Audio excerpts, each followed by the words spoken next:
Les ravages de la bête sont désormais connus dans toute la contrée. La peur a gagné un à un les hameaux, les rumeurs les plus folles courent la campagne. Étienne Lafont donne aux habitants des consignes de sécurité. Restez groupés, n'allez au champ ou au pâturage qu'armés de fourches et de baïonnettes. Il s'agit d'une lame de couteau fixée sur un manche que les Gévaudanais nomment Paradou.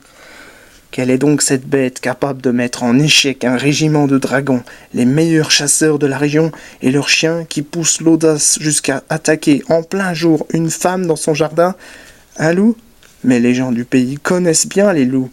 Plutôt poltrons, ceux-là se hasardent rarement à approcher les troupeaux et lorsqu'ils le font, tenaillés par la faim, ils sont vite chassés par des jets de pierre ou des lancers de sabots de bois. Les paysans du Gévaudan ne craignent pas les loups. Chaque année, des dizaines de ces animaux sont d'ailleurs tués lors de chasse. D'ailleurs, s'il s'agit d'un loup, pourquoi l'ont-ils surnommé la bête féroce? Les attaques ont commencé au printemps, saison où le gibier redevient abondant. Les loups, s'il s'agit d'eux, ne sont donc pas poussés par la faim comme au creux de l'hiver.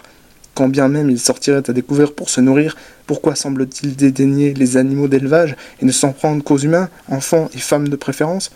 Cette bête, décidément, a un bien étrange comportement.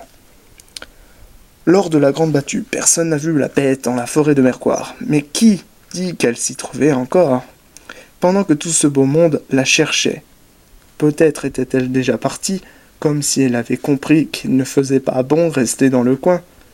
En tout cas, c'est à une 50aine de kilomètres à l'ouest qu'elle réapparaît, plus sanglante que jamais, le 7 octobre 1764, dans la région de Saint-Gély-d'Apcher et de Saint-Alban-sur-Limagnole.